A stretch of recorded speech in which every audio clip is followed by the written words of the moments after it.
One of the misconceptions I had in mind is that I have to be motivated to start something. And it turns out it's actually quite the opposite. Motivation or inspiration comes after you start doing something.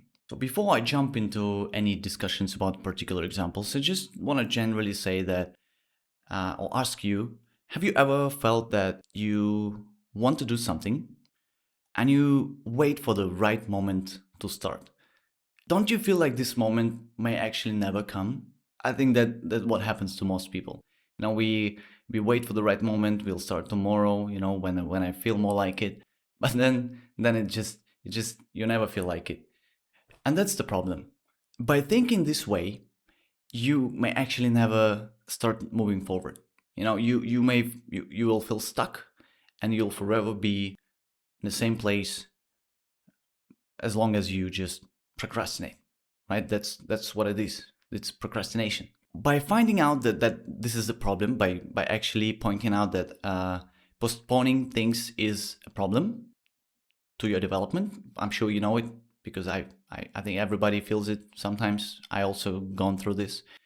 So by actually postponing things, you hurting yourself. I think once you realize that it actually is not beneficial for you, then you may have more energy or resources to actually start something. So the problem is not finding motivation. The problem is actually starting the work. Because, I think you have experiences when you start something, it's hard to start, but then once you start it, it's kind of easy to finish. The process goes as it goes. You know, so like let's say you sit in front of a computer, you want to do some work. Once you're there, the work flows because you get focused, you get concentrated, you finish the job. So the problem is to start. Yeah, we get it. Then how do you actually force yourself to start? Well, one of the ways I found useful is by shrinking the task.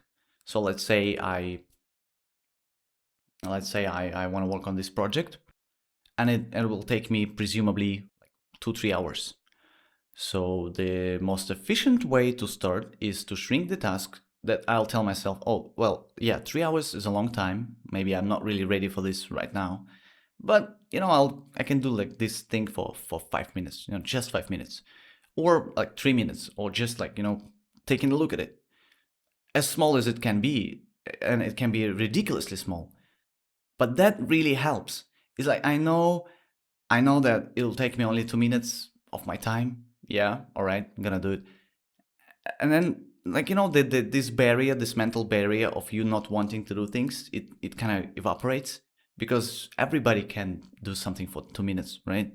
And then you just start, you sit there, and what you may realize is that, oh, well, 5 minutes already passed.